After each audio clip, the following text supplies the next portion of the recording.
Hi, if you or your children are suffering because of your relationship with your ex-partner, because it's stressed or strained, or maybe they're just not a nice person, this show is for you. Welcome to the High Conflict Co-Parenting Podcast with Brook and Charlie Jewett. Enjoy another episode now.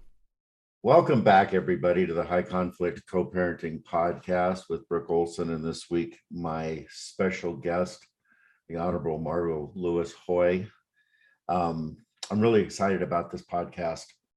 We have a guest that has a lifetime experience in this arena. She's been a family law attorney, minors counsel, a family law judge, a mediator, and currently is doing a lot of the same work as a judge pro tem, a parenting coordinator throughout the state of California with signature mediation. So welcome, Judge Hoy, to the podcast. Thank you. I'm happy to be here.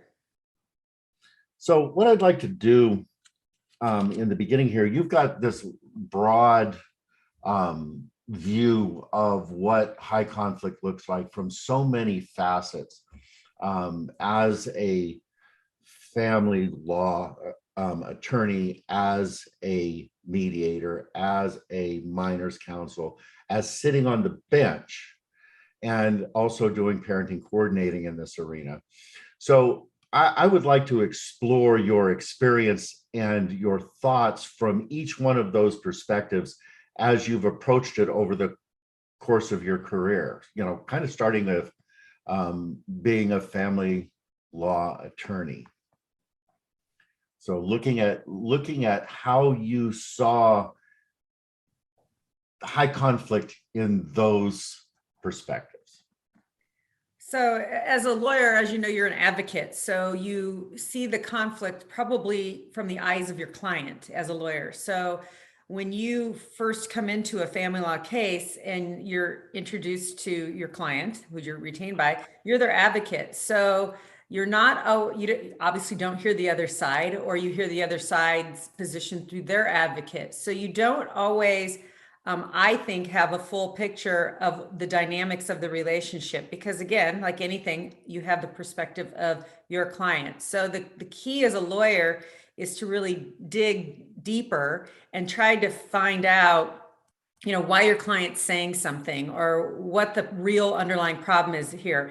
I guess in my philosophy has always been, it takes two to tango. So it's not as cut and dry as your client may see. So you need to be a little bit more inquisitive of your client, because again, when you're presenting that as an advocate to the court, the judge isn't going to sit there and just hook, line, and sinker buy everything I say on behalf of my client. They are taking that approach of, okay, objectively, there's some of these old sayings, there's her truth and his truth, and somewhere in the middle is the truth.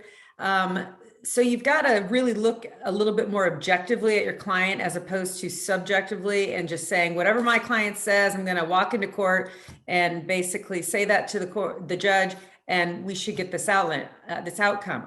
You need to educate your client that there's another story over here brewing, and we need to address that story. So in the arena of high conflict clients, yours, theirs, both, there's a process I know that you go through to try to pull out what's actually going on. And again, I know from where you sit, your education and your experience in this arena gives you a lot of look at what high conflict personalities look like.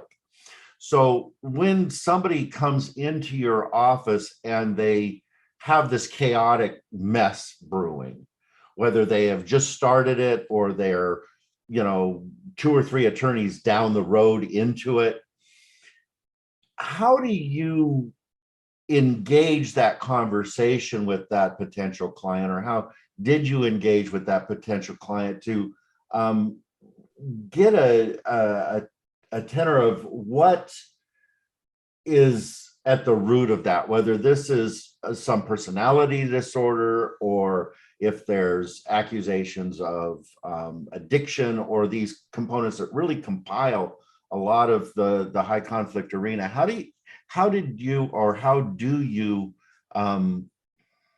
try to parse that out?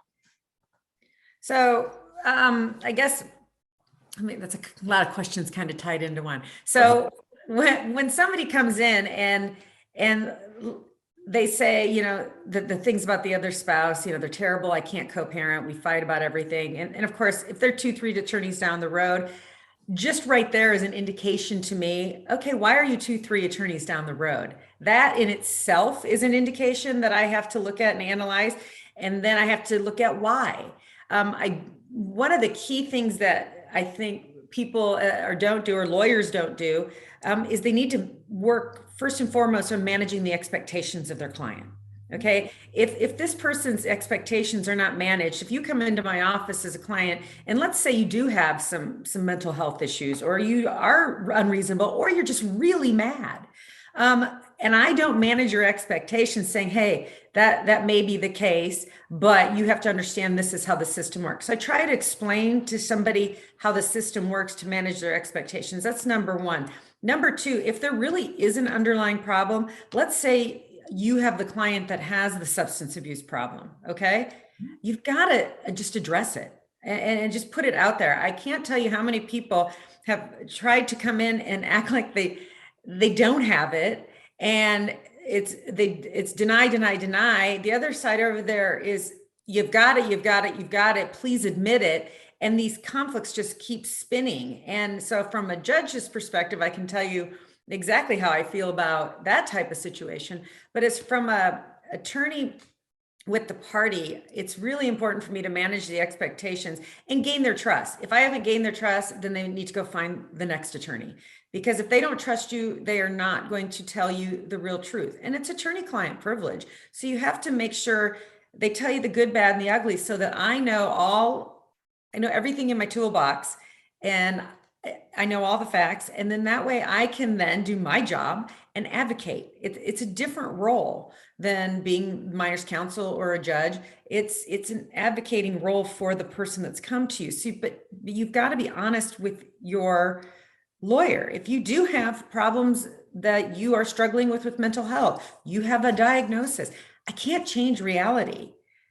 Let's deal with it. But to deny it does you no good. That's what creates the conflict, because keep in mind, you've been married to this other person. Presumably they know you.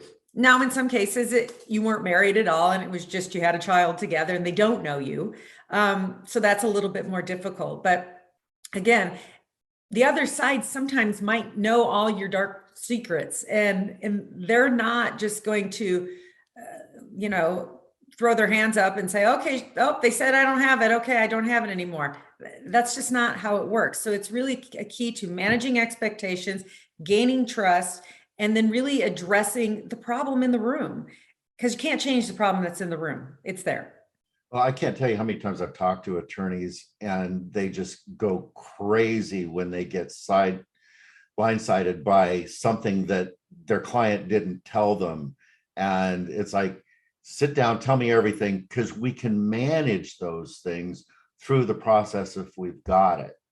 And, when I'm working with a client in those arenas, it's like, let's go under the assumption that everything that they say has to be addressed. So let's address it. Let's address it out front. Let's do anger management. Let's do counseling. Let's do intervention programs. Not necessarily to say that there's a problem here, but to say that if there's a problem, we've already taken care of that. It's being handled, and let's move on to the next conversation about what the custody looks like. And from a judge's standpoint, and I think that that's something that they really like to see. Is that not true? Well, yeah. So for that point, exactly. So other side says that your client has a drug problem. I say to my client, go out and get a hair follicle test. Show that you say you don't have one. Okay, great. When you do that, it comes to a court. I show up with my drug test. That's a hair follicle. And now the other side's over there, stomping up and down saying drug problem. I show my test. Now, doesn't that take the wind out of their sails? As a judge, I say, okay, but look what I've got here. It took the wind out of the sails. So those arguments, they fall flat on their face before they've ever even made it into a judge's mind. No, trying to get a client down into the place of addressing a problem rather than being in opposition to it, because of the level of energy. You know, sometimes when we're dealing with high conflict personalities, there's a whole lot of chaos being thrown in. That's their style of dealing with however they manipulate their world so they can be within it. And I think the idea is to, you know, cut through the chaos and just put in front of everybody to see, this is what's here and this is how we're managing it. And if there has been a problem, you know, I am in rehab, I've done these things, and what I want to do is not jump in and take a big bite of the apple, but just take small bites until I get to where it's reasonable. And it's hard to get clients there some days. Well, yeah, think of how scary that is to admit it. The other side says I have a drug problem, and deep down, I know I do. So I've got to now admit that and give them all the ammunition on their team to take my children away. And so to admit that is understandable. It's hard. And that's what I think people do. They don't appreciate, because when I sat as a judge, the one thing, at least for me, if somebody came in and said, you know what, Judge, I had a relapse, and I immediately called my co-parent and I said, I'm not doing well. Can the kids come stay with you? Or can you come get the kids? Or my new spouse is going to take them. I'm going to go do whatever. They gained so much credibility in my courtroom when it came to custody and visitation, because isn't that the best interest of the children? I'm struggling as a parent. Everyone knows I love my kids. I'm struggling with my own problem. I have now reached out to the other parent who presumably loves my children the same as I do. And I've said to them, here's my problem. Now, keep in mind, that person has a decision to make. Do I come into court and use that information now against my co-parent who's struggling with their problems, right? Or do I go, thank you very much, that is exactly what we need to do, because that's what real co-parents do. Right.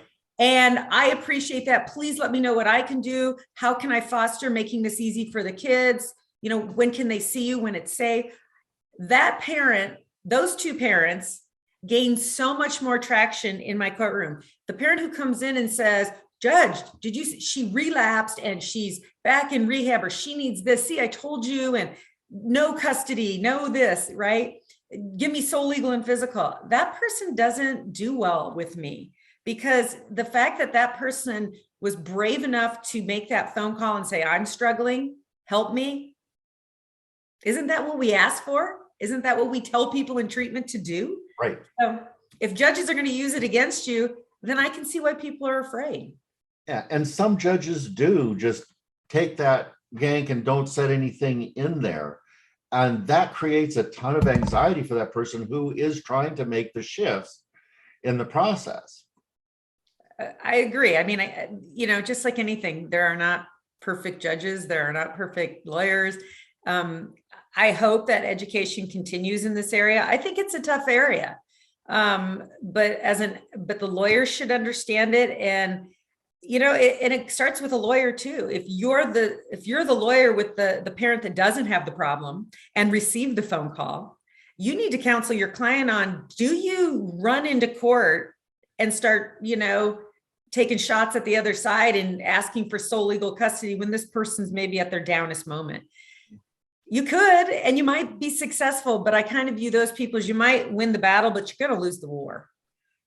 Right, because it's not serving the kids No. in the long term. And I think the anxiety that comes along with, I need to protect my children, is so often attached to family of origin issues, where they as children had an alcoholic parent, or there was abusive things going on, and they're not able to parse those pieces through. So from a look as a judge in that arena, do you advocate for that person who maybe doesn't have the substance abuse problem or whatever to be in counseling as well, to look at the potentials of their own issues bringing to the conversation? Because this is something that I try to do with my clients. It's like you said it at the opening here, Judge Hoy, that. Oh, by the way, call me Margo. Okay, I'll Margo. call you Brook, you call me Margo. Thank you. That at the onset of this, it takes two to tango in this. And my experience in this arena is that where there is an abuse or there's a history of abuse with the other person, on whatever level you want to bring it in, it's like they come together to try to work this stuff out in their lifetime. Mm-hmm. And this isn't just a one-sided approach that this one person has the problem. It's like, how do we get this other conversation in? So you're asking, how would you best to deal with the person who maybe doesn't have the substance abuse, but they've got a baggage that's causing them to act in a certain way. I don't want to call it baggage, but they've got a family history that's causing them to act in a certain. They were a child of watching one of their parents be abused or something. Right. So as a judge, you're looking at this. Right. And do you approach that side of the conversation as well as either a question in your mind or as something that we bring into the parenting plan to be addressed? A little of both. So one of the things, and I can remember this kind of thing coming, I mean, it came up a lot. So somebody tells the other parent, I've got a problem, and the other parent, and they immediately, the kids shift over there, that person runs into court and does an ex parte and gets custody right away. And maybe then they admit they have the problem, but whatever the timing is.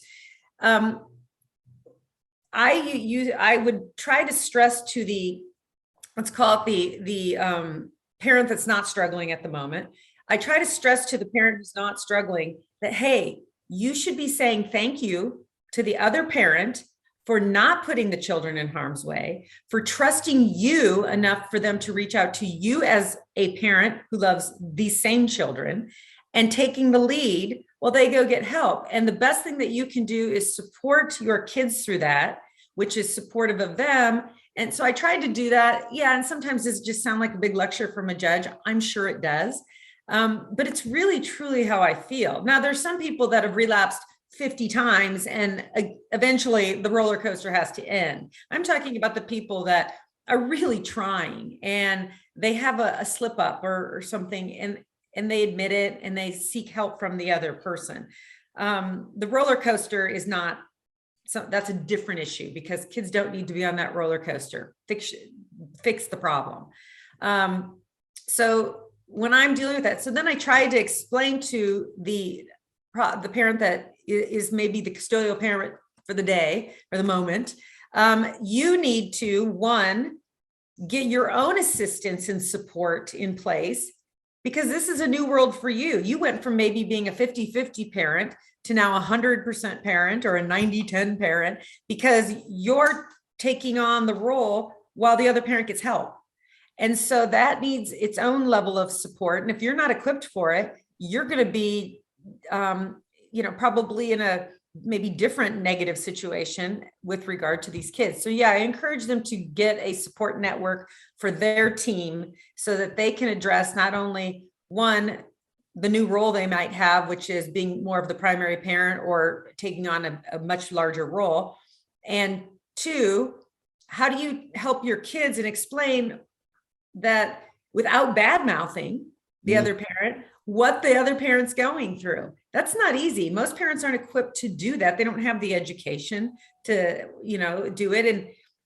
And I think most parents, in their heart of hearts want to do things right. I think most parents don't want to do anything to damage their children. I think they try their best. Yes, the anger gets in the way and the best of the best. Every now and then the snide remark's going to happen. It does. And you'd be naive to think that it doesn't. Okay. So, but you've got to tackle it. The minute you're that parent and you say something about, well, finally mom's dealing with her, you got to just pedal that one back, because those are the kids. They don't need to know this stuff. They're kids. So, let's talk about minors counsel for a little bit. Okay. If we can. It's been a long time. Pardon me? It's been a long time. Right. And, minors counsel has a unique role because they hold privilege for all the information basically that gets about the child to the bench, right? Yes. And my experience with a lot of minors counsel is that some are really educated in this area, and they really are without bias, and they're able to step in and really advocate for the child to get their needs met. And then there's those that are not. And when that happens, there are so many things that can go awry, because there's suddenly there's not an opportunity to get information that might be relevant to the case to the sitting judge. How can that get mitigated, or is there a way for that to get mitigated? And then I've got a follow-up question to it. So how do we get rid of bad minors counsel? Well, maybe. I mean, like I said, a judge is not, we live in the real world. Judges live in the real world like everyone else. We know that minors counsel is not perfect. And yes, there are some that are way more effective than others. It's used. When I was minors counsel, you went through all these trainings. I believe you still go through the trainings. To be on that list, you didn't do it for financial gain. No. That's not what it's about. So anyone who thinks minors counsel is on that list because it's a lot of financial gain, it's not. So you do it because you want to, one, you have a passion to help families, and I think that's the biggest reason you do it. It is a service to the court. It's a service to the community. And a lot of times it's for the families that maybe can't afford lawyers on either side. So you're the only attorney in the room. So there's all those good things, but then there's the frustration that the parties have when minors counsel is not doing what they think minors counsel should be doing. That's a big problem. Perception of a party of what minors counsel should or should not be doing is also problematic. Just because dad says you need to make this phone call today does not mean that phone call needs to be made. Maybe dad thinks it's super relevant, but maybe it's not really that relevant to the best interests of the child or advocating for their client. It might be advantageous for dad. And so dad maybe needs to make the call himself and present his evidence as his own advocate. But sometimes these people, especially when minors counsel is the only attorney in the room, push their needs on minors counsel. You do my job. And it's because they don't know how to do it themselves. And great, I've got a lawyer in the room. This is awesome. So I'm going to use that person's skill and knowledge. And that would be and that's minors counsel being asked to go beyond the scope of their role, of their representation. And you wouldn't ask your wife's attorney to do that, right? So why are you asking your kid's attorney to step beyond their role? And so I think it's just a misunderstanding of what the role is sometimes. Maybe not that minors counsel is not effective, but I'm not naive. Yes, there are times I've been in a case and I look at minors counsel and I think this person is adding more harm to this case than good. And you can remove them, you can change it. But I'm always, red flag goes up when somebody comes in with that motion and I want minors counsel off the case because they're bad. And they might not have custody, or maybe the orders have been against them in the past and they don't like them. I understand you might not like this person, But so that just, it's not as easy as just filing a motion saying they're not doing their job. The court does take a little deeper look at that to see what the analysis is. Why don't you like this person? So what exactly is the role of minors counsel or a GAL? Is that a legitimate question? Yeah, I mean, it is. So it's changed. Because I think that's a big question that leads Right. into a lot of, they're not doing their job, or what is it? And how does somebody that either asks for minors counsel or minors counsel is ordered in a case understand specifically what that role is so they don't get bent around some of these other problems? Okay. So in a perfect world. So again, first of all, minors counsel has changed from when I used to serve as minors counsel. It's completely changed. How the court uses minors counsel has really changed. Back in the day when I was doing it, you would write kind of almost like family court services. You would almost write a recommendation to the court, and you'd call it that. This is my recommendation on the parenting plan. That's not what happens anymore. When minors counsel is appointed, the court should, at the time of the appointment, specifically identify the role that the person who's being appointed needs to address. For instance, if I'm appointing minors counsel because child A there's a belief that child A has ADHD. One parent says, not happening, doesn't have it. In my home, they're a perfect angel. They do their homework, no problem. The other parent's like, oh my God, they're bouncing off the walls. They have to have it, right? And there's been a teacher or two who along the way maybe has said yes, no, maybe, I don't know. One person's in complete denial, one person's not. What I would do in that situation, minors counsel, you're appointed to talk to teachers, therapists, get an assessment, participate in an IEP to find out and report back to me. Is it more likely than not this child has it? Is that the diagnosis? Is it not the diagnosis? And that's your role. Your role isn't to go do an inspection at mom's house to see if she has, food in the fridge, right? So a good judge, and I think the code calls for this, is to define minors counsel's role. What does the judge want to know from that lawyer on behalf of this child that the judge can't go out themselves and do it? So I don't know anything about ADHD and diagnosing children. I'm a judge, okay? So I want, and presumably the lawyer isn't a mental health professional either. So I want this lawyer to go out and do the investigation and give me, how I look at it, an unbiased workup on, does this child need this to meet that child's needs? And then once I get that, then I can start working on the parents to say, here's my orders. And hopefully minors counsel is effective where they've been able to say, here's everything I've gotten. Your child has this. Okay.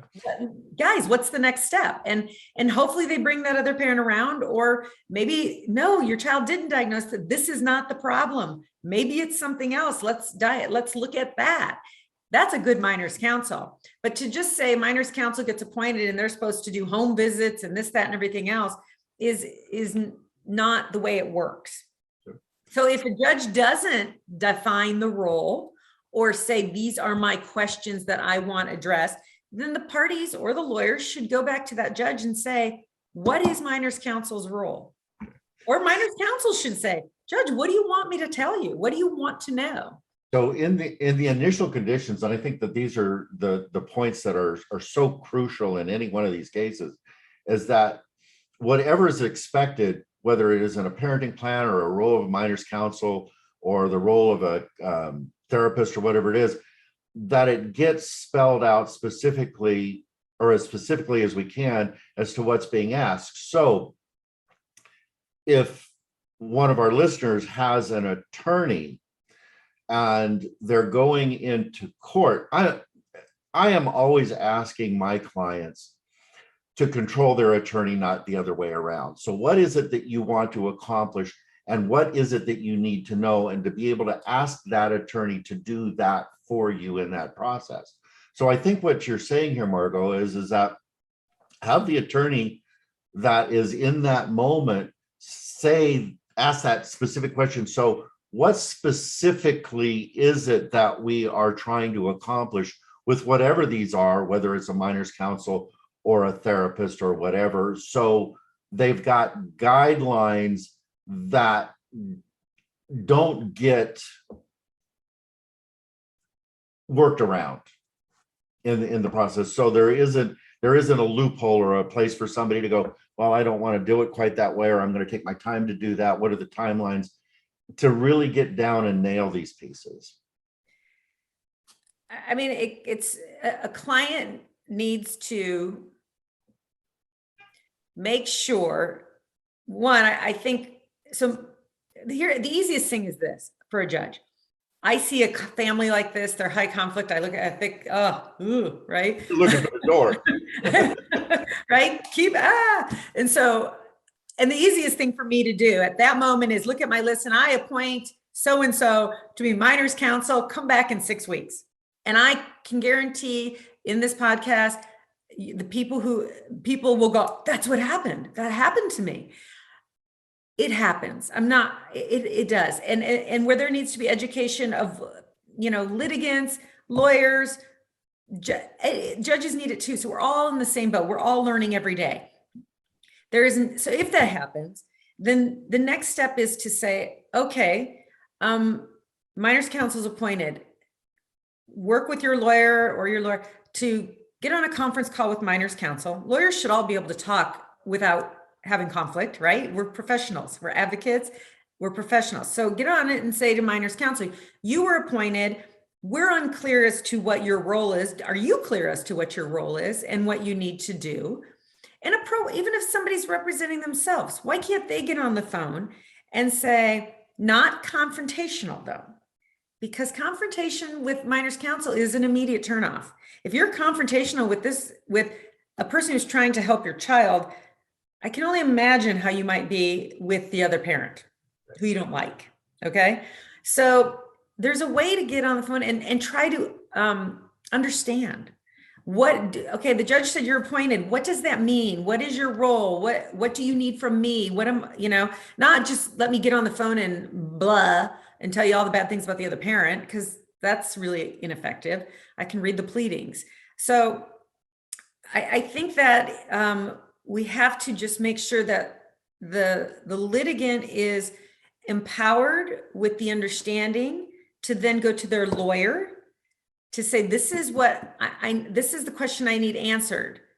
What's minors counsel looking at? Is minors counsel looking at whether my child might or might not need an IEP or ADD medication or this or that?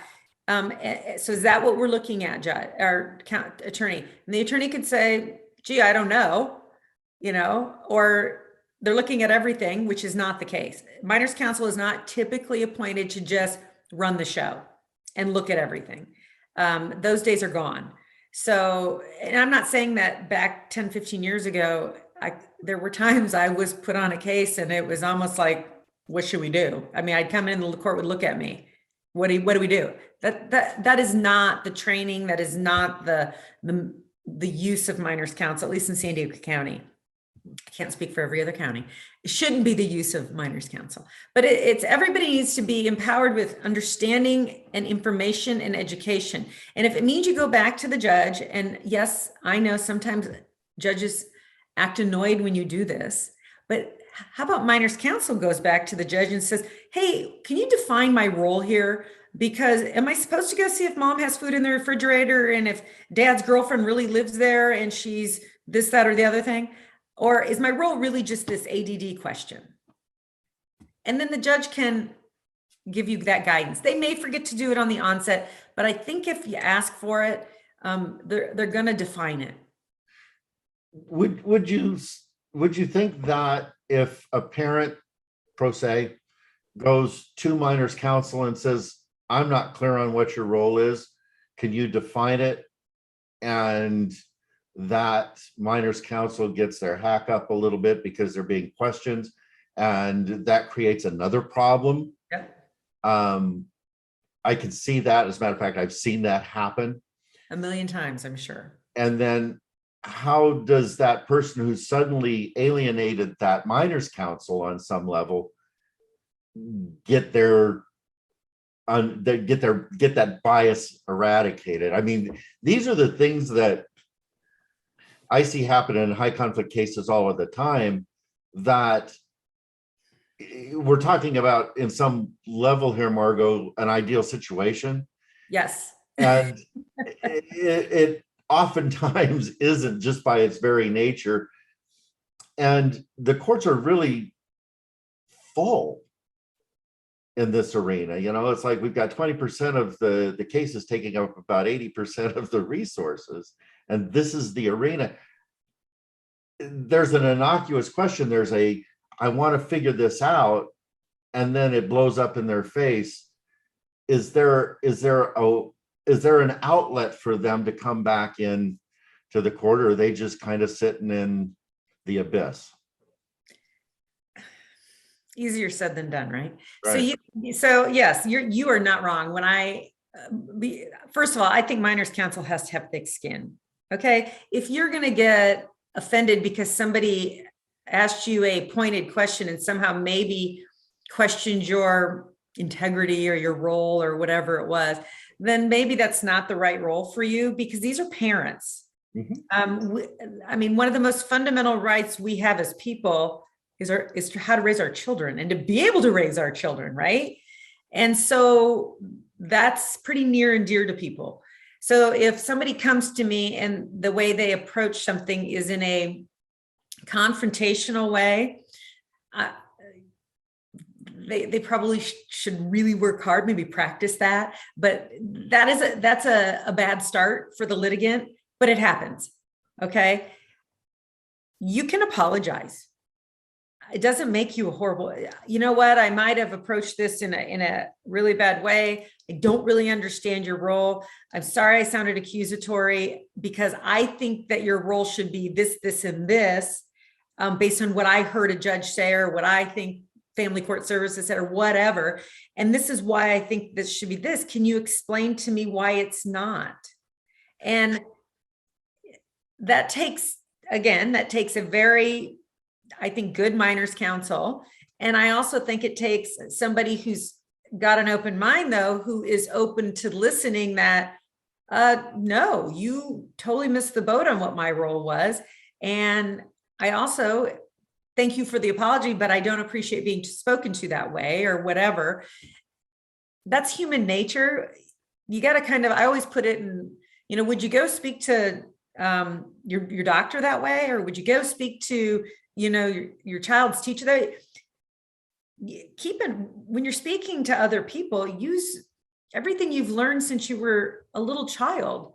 You know, if you have nothing nice to say, don't say it at all. You know, all these little anecdotes that we learned as children, just keep using those.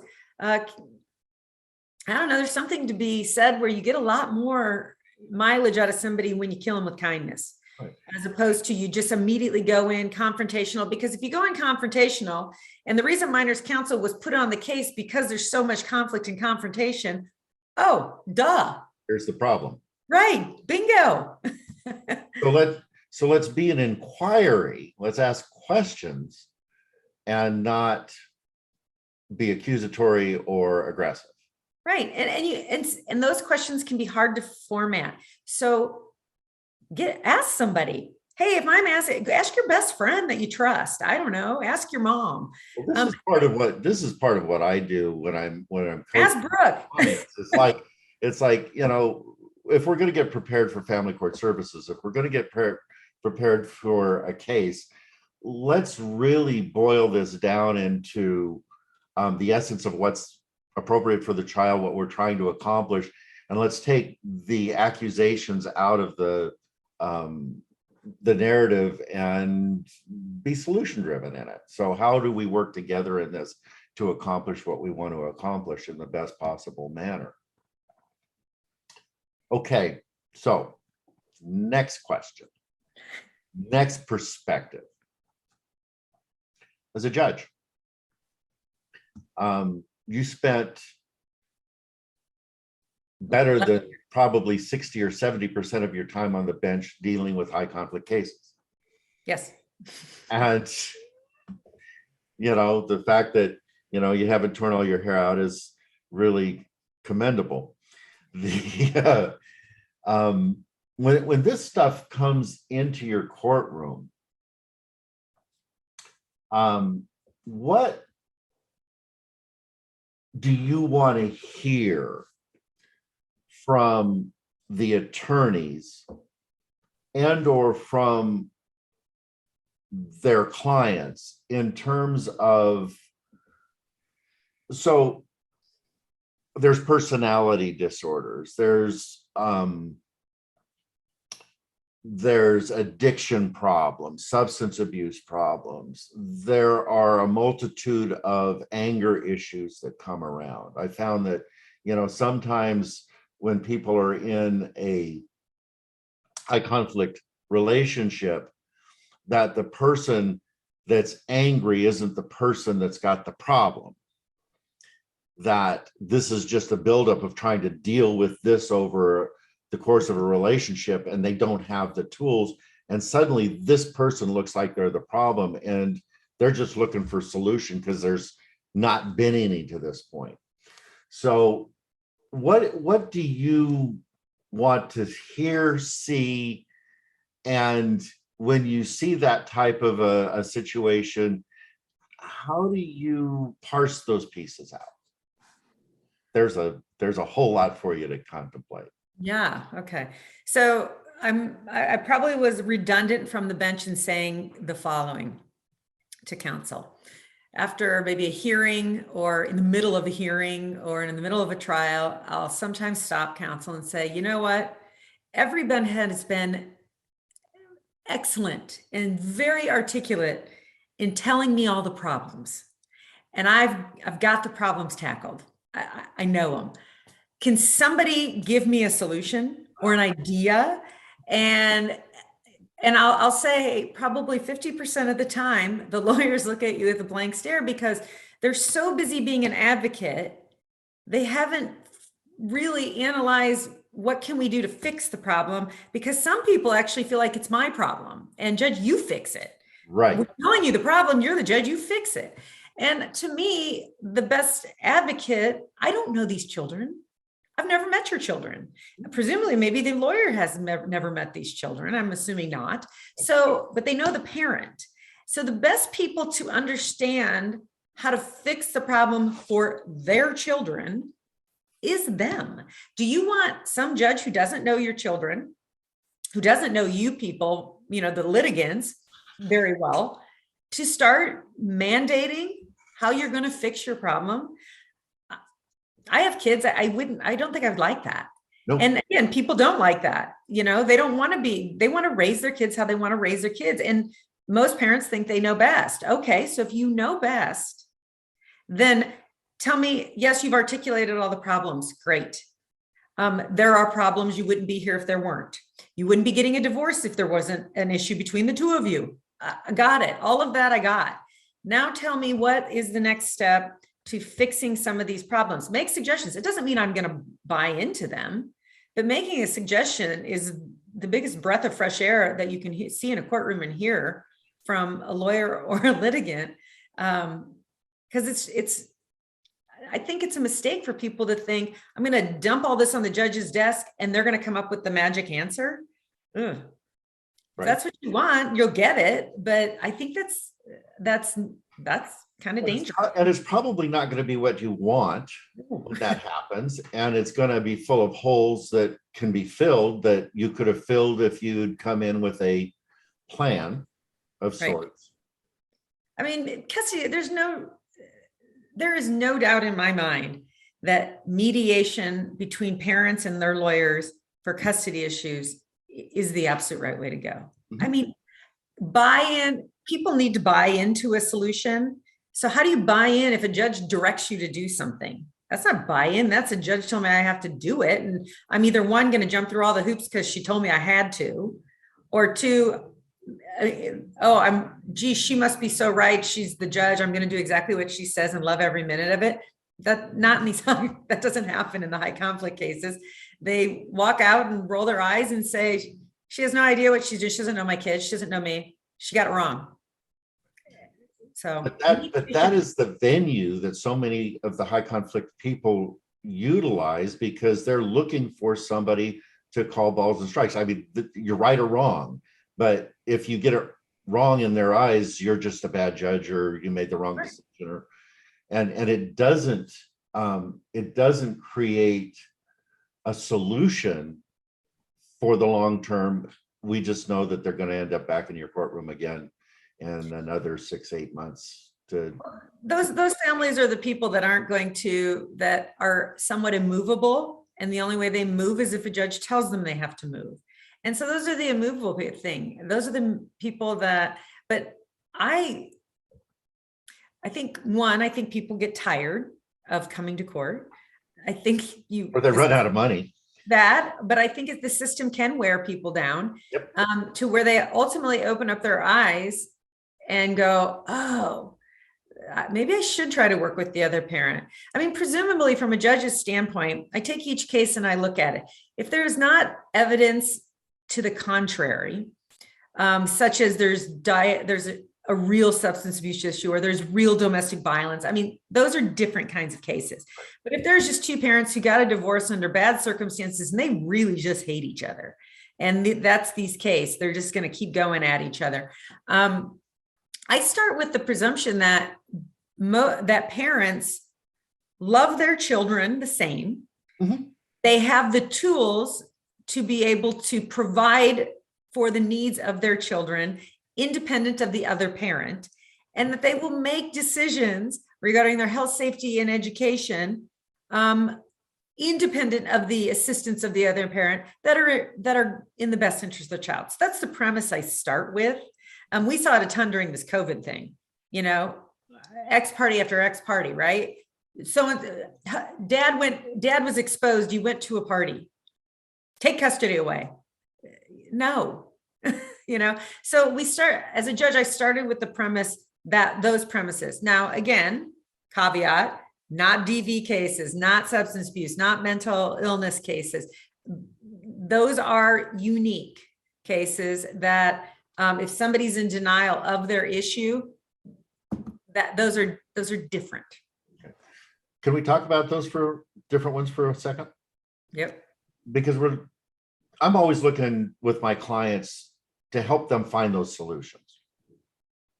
And part of the solutions are testing, SoberLink, some of these other pieces that can come into education, DV classes, substance abuse classes, high conflict classes, whatever these components are. And I try to get my clients to package a solution around some of that stuff. So irrespective of which side of that conversation they're on. So if my client is complaining about the other parent's abuse problems, I'll say, listen, let's go in and let's get some testing. Let's put SoberLink in place. Let's create a step-up plan that makes sense. So we're not looking at, we're trying to extract that parent out of their children's life, but we're trying to create a plan that is going to be effective so you can relax, so they can show that they're effectively in the game of what is they're trying to either complete a solution for, or that they're actually have the problem and they're trying to fix it, or that they're going to show that there isn't a problem. And that person comes in and they put that solution on your desk, and the other attorney or the other parent says, that's not fair, I shouldn't have to do that. What goes off in your mind? Okay, so you're saying the parent who does not say they have a substance abuse comes in and proposes, here's what the other parent can do to prove to me they don't have a substance abuse problem. Right. Okay. Right. And the other parent says, I don't have a substance abuse problem, I'm not doing that. Right. Right? Right. Fair enough. So again, I have those tools in my toolbox. And it's up to, as a judge, keep in mind, this might come as a shock, but people make allegations in family court just to make allegations in family court. All the time. So as a judge, if I'm not a little bit more savvy to go, okay, so last week it was child abuse and this week it's what? Alcoholism? Okay. Gosh, what will it be next week? I don't know. But you know what I'm saying? If it's one after the other, I gotta first, before I sit there and just jump right in and say, hey, you've been accused of being an alcoholic, wear SoberLink, do this, this, and this. I got to first look at, is there a legitimate underlying issue to be addressed? And there's got to be something that corroborates just a blanket allegation. Mm-hmm. Okay. So if there is, and then now they're saying, I would be comfortable if my spouse did A, B, and C for them to have visitation. And this person over there is saying, I don't have the problem. I don't have this. I don't have that. And I want 50-50. That's one. If the person has a lawyer, then the lawyer should be managing their expectations. Let's assume they don't, because a lot of times they don't. So they're saying, pounding their fists, I don't have a problem. She's making it all up. If it were me, I don't have a problem. Let's say drug abuse. I don't have a problem. I go get the hair follicle test. Here, judge, I don't have the problem. Right? Just took the wind out of their sails.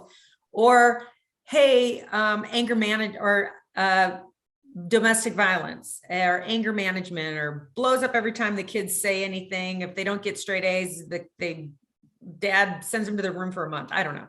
But anyway, go to an anger management, come to court and say, you know what? I don't know that I have this issue. So-and-so says I do.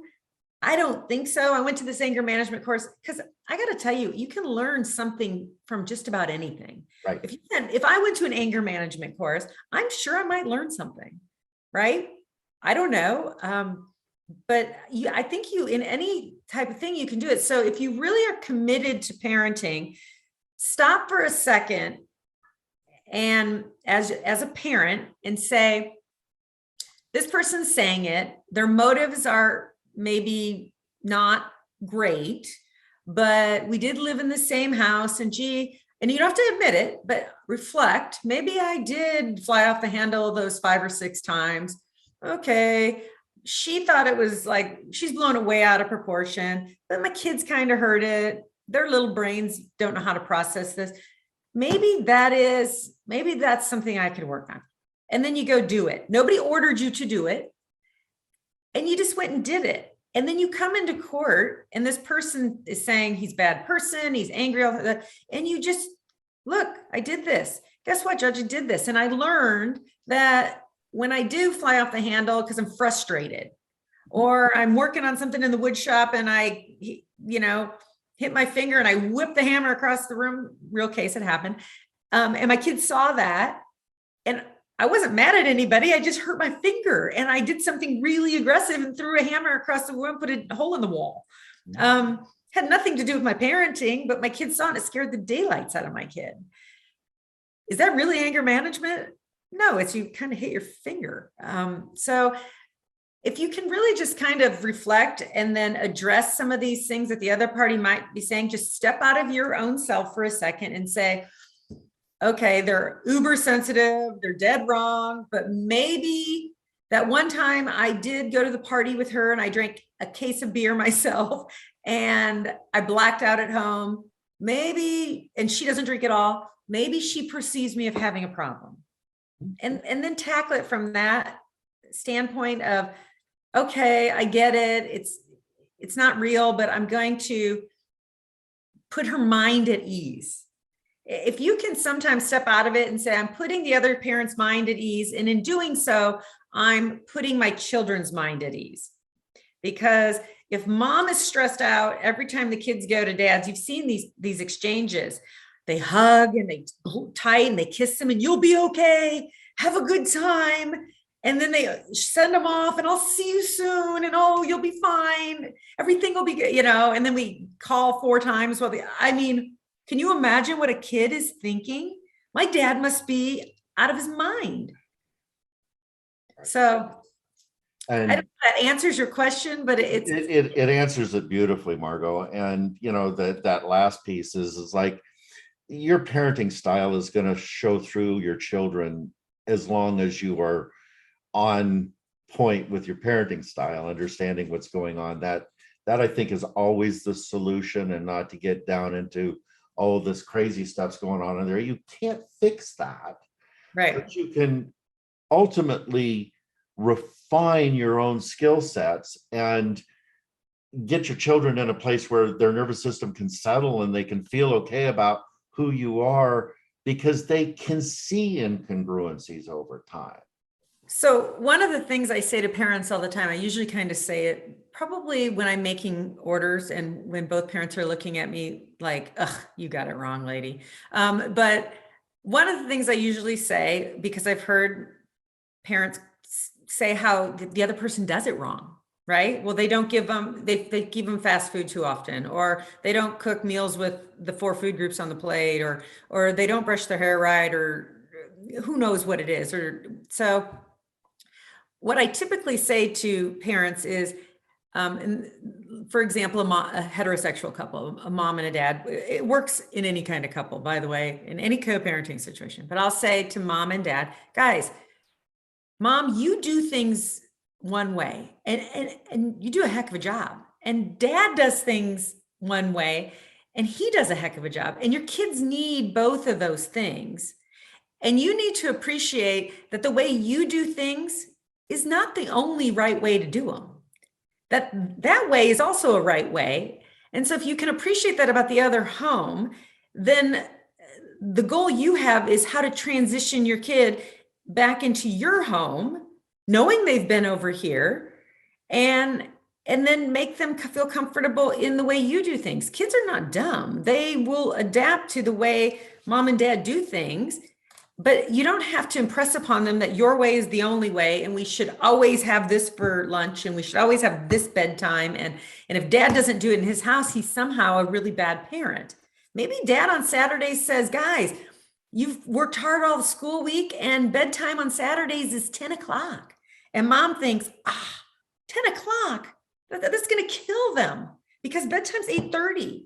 I can guarantee you as a judge, I am not bothered by that parenting move on dad's part. And annoyed that somebody is bringing that forward. Right. It's dad's rules. And unless dad says, and every Sunday we're going to get up and have cupcakes and Dr. Pepper for breakfast. I mean, then I might say, okay, and we're going to smoke cigarettes. I mean, again, people are going to parent. And for the most part, parenting is, we've all been raised differently. Dad was raised by a different set of parents than mom. So what he knows as parenting might be completely different and might be completely right and completely effective, but it is way different than the way mom does it. And all she can tell you as a judge is he's doing it wrong. Let me ask you one more question in this arena, and then I want to jump to mediation. Right. One of the things that I come to this from a parenting educating standpoint. That's how I moved into the high conflict piece, my history beside, and all of that. But what I want parents to do, and the people that come through my class, my co-parenting class, I tell them to go just do a parenting class, because so many parents have just never done a parenting class. They don't have no idea what that parenting structure is about, and to find something that is in the authoritative model of parenting. As a judge, is that something when somebody brings that to you that I'd like to have both parents take a parenting class that is modeled around a particular thing? Is that something that you had or have a propensity to go, yeah, that's a good idea, do that? I don't think, yes, a parenting class is not going to hurt anyone. If you told me to take a parenting class, I'd be like, well, my kids are grown, but okay. But I mean, I just don't think education and information can harm anybody. I think these people in a parenting class need to understand the biggest thing they could ever get out of any kind of class that Brooke, like people like yourself that teach, which are, I mean, I've been to Kids Turn and Parents Turn and some of these classes and parenting classes, and I've looked at them online. They're golden. And the number one thing that the parents need to walk away with is the understanding that as much as they love those children, if they could just admit in the deep, dark corners of their house where nobody knows they're admitting it, that the other person loves them equally as much, they might be able to have an open mind to some education.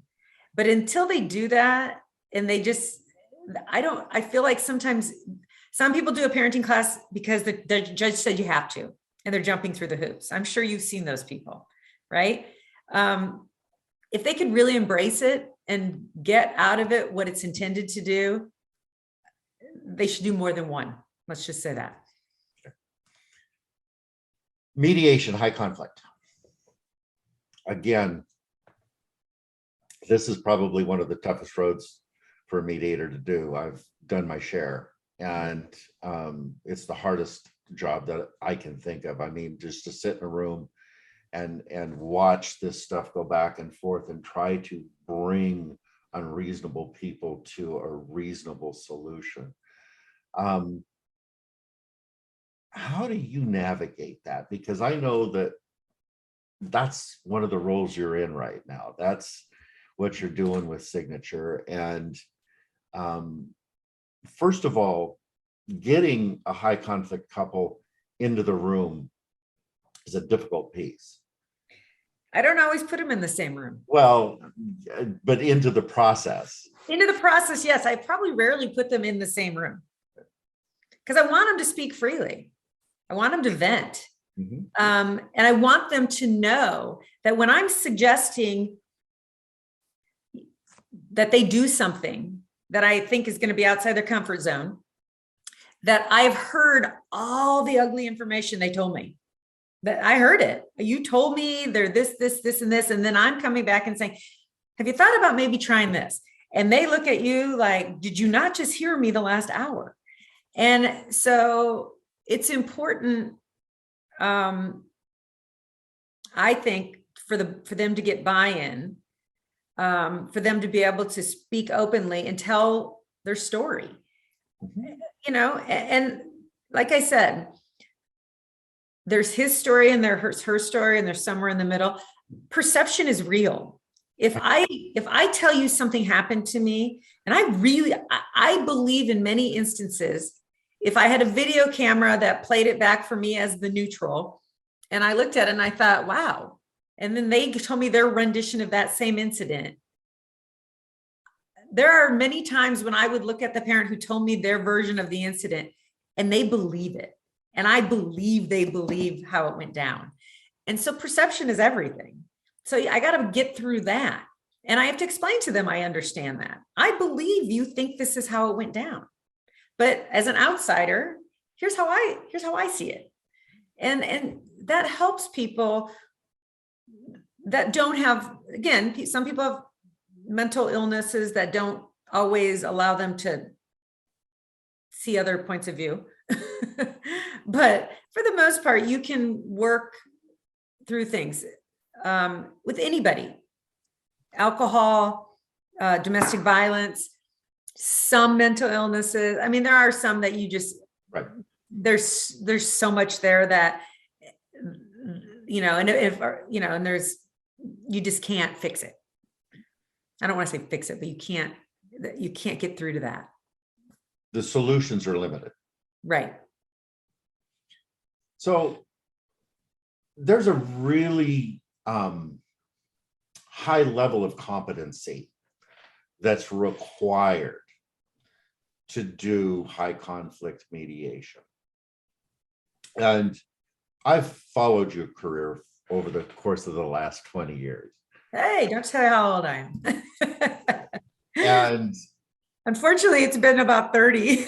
I know, but I've only been doing this for about 20. So, and your reputation throughout all of that has just been superior. I mean, Thank you. when I talk to people about what attorneys do you want to recommend, you were in that list back in the day when you were just doing family law.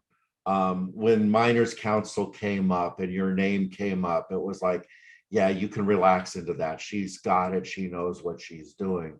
And when your name came up on the bench, there was this place of, yeah, you've got a good judge there. She's got a good head. She's going to help you, especially if you help yourself in these arenas. And now, you know, you're in this arena of mediation and bringing all of those skill sets together in that. When somebody's looking for a mediator, this is going to be a tough one for you to answer maybe, but I'm going to ask it anyway. What is it that they want to be looking to find that mediator that has the skill sets to do this? Yeah. So, well, one, they want to do whatever research they can, and that's get recommendations, referrals from somebody that they trust to find out if that person's trusted. If they're going to do, if you're just going to go online and say, I want to hear everything about this person, that may not be your best resource, because we all know that when we go to a restaurant and we had really bad food, we're more apt to write about the really bad food we had as opposed to the great meal we had. We don't tend to talk about that.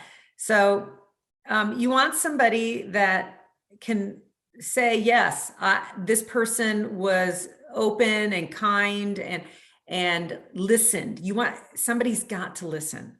When you're going through this, you really need somebody to hear your story, be empathetic to your story, and then offer you solutions that might be outside your comfort zone, but offer you the comfort or maybe even the resources to help you gain comfort. And so it's, you know, I just have so much experience. So I feel like, you know, I have kids. Okay. Number one, check mark. I know what it's like to be a parent. I got kids. So that was an easy barrier, but I was a family law attorney.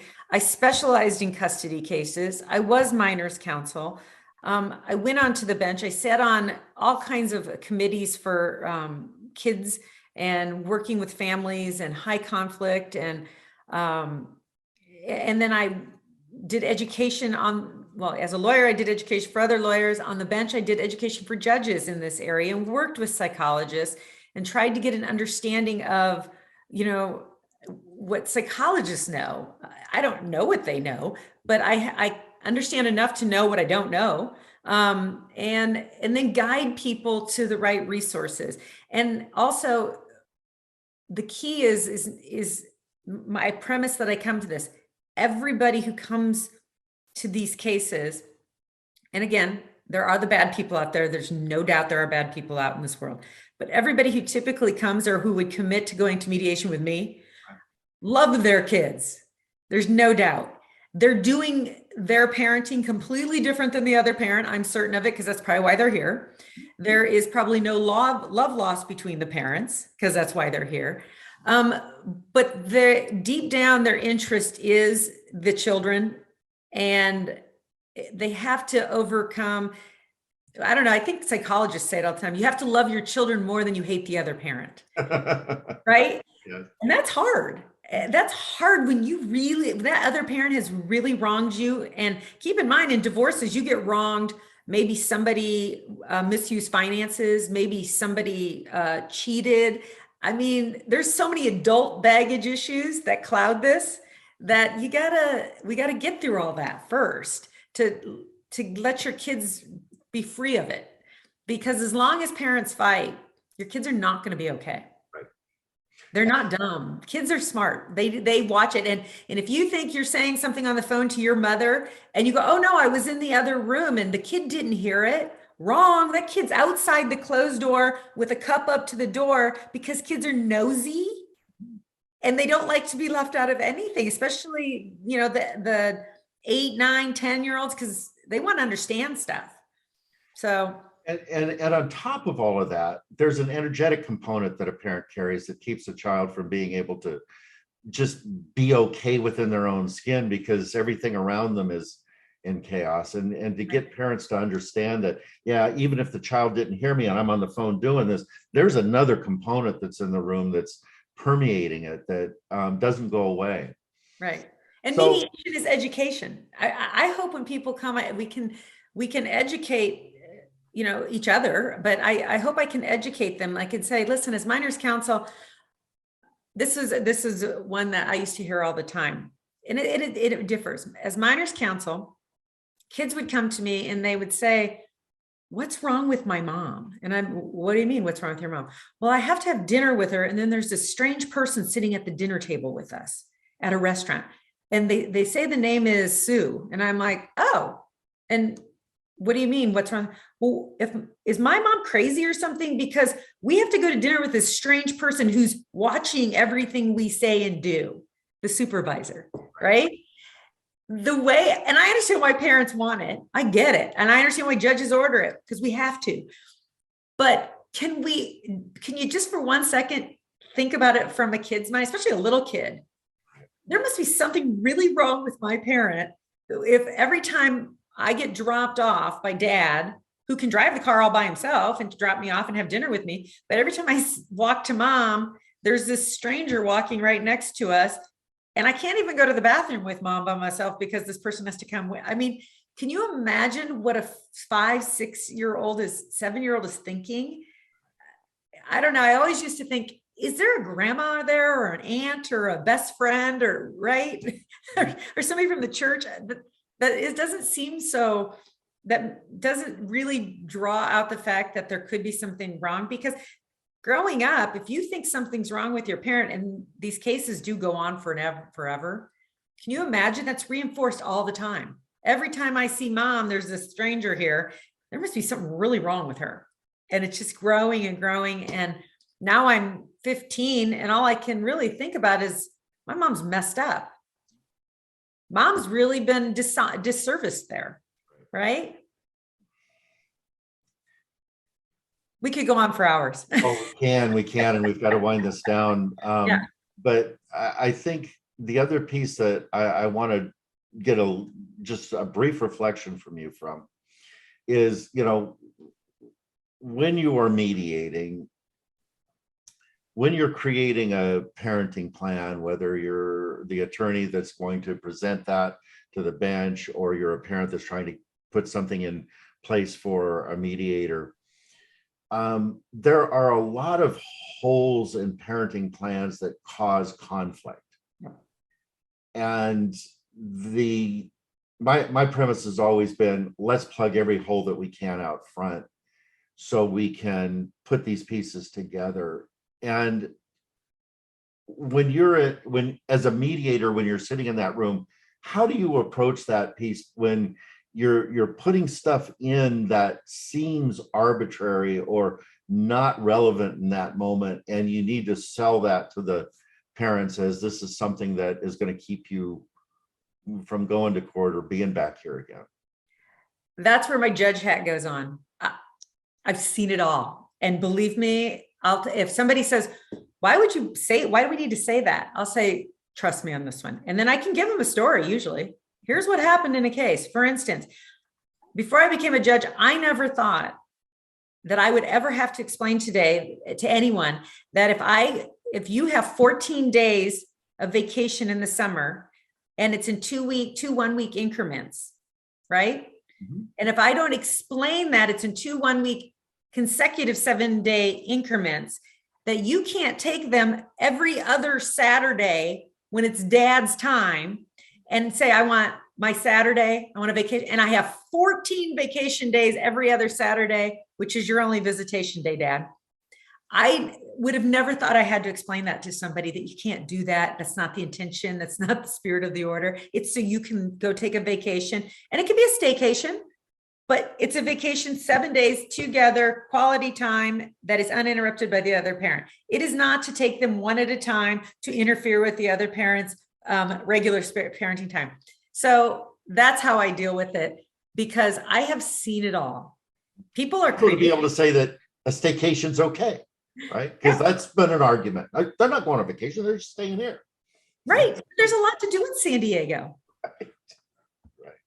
One of the things that I, along those lines, that I started to incorporate when I was putting parenting plans together is stuff around passports and who holds them and how they get and where you can go and what those parameters are. So it becomes a statement of I'm doing this, not a question of can I do this, Right. and to put those pieces in place.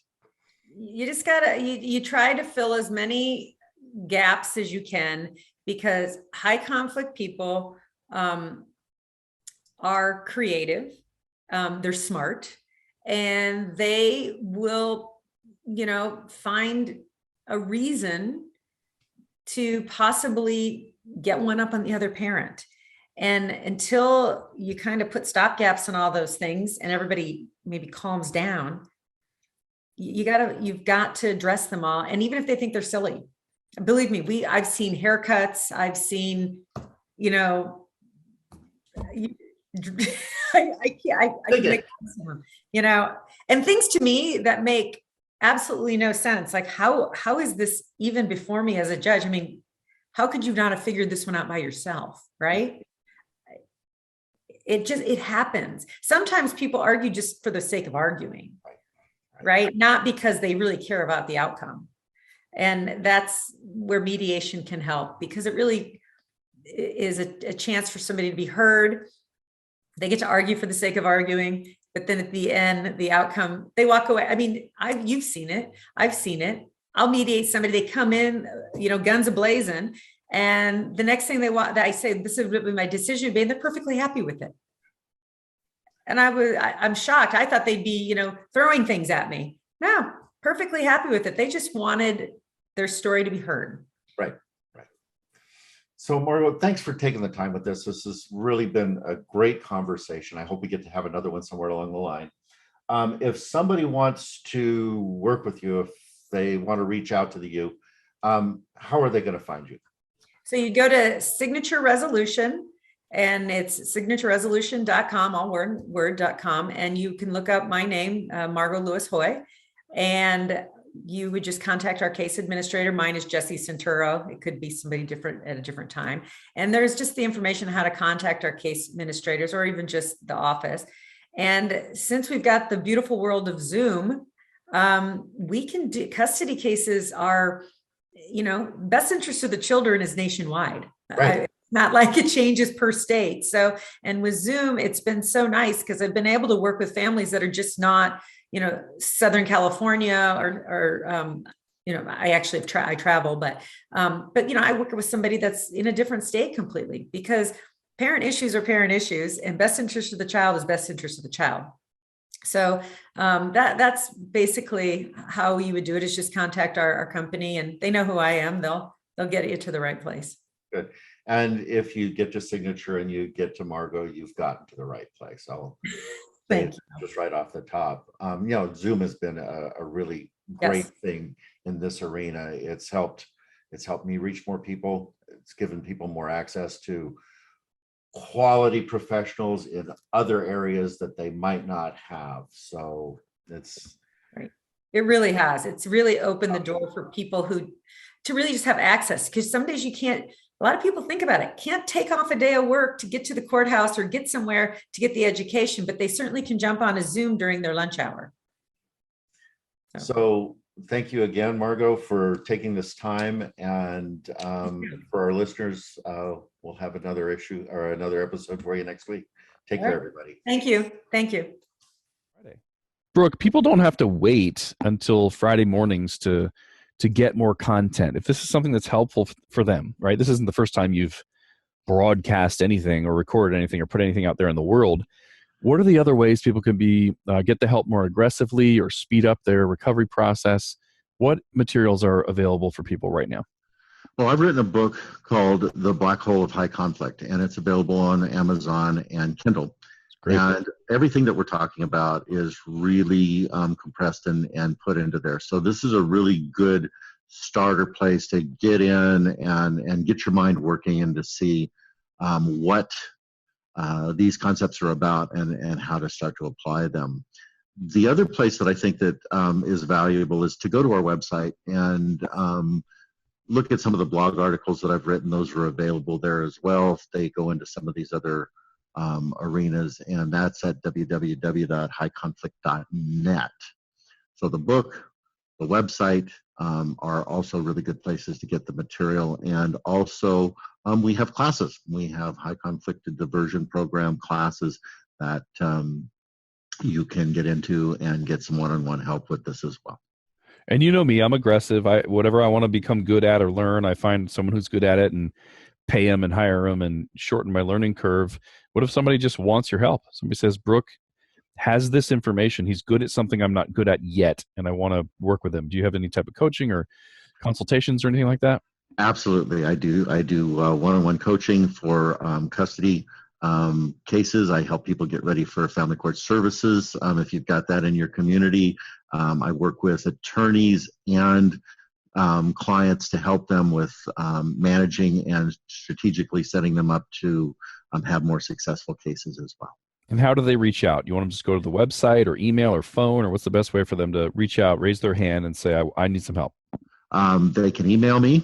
My direct email is brook@highconflict.net. That's BROOK at highconflict, HIGH, conflict.net. Perfect. That's everything everybody would need to get some help, right? Absolutely. Thank you, Brook.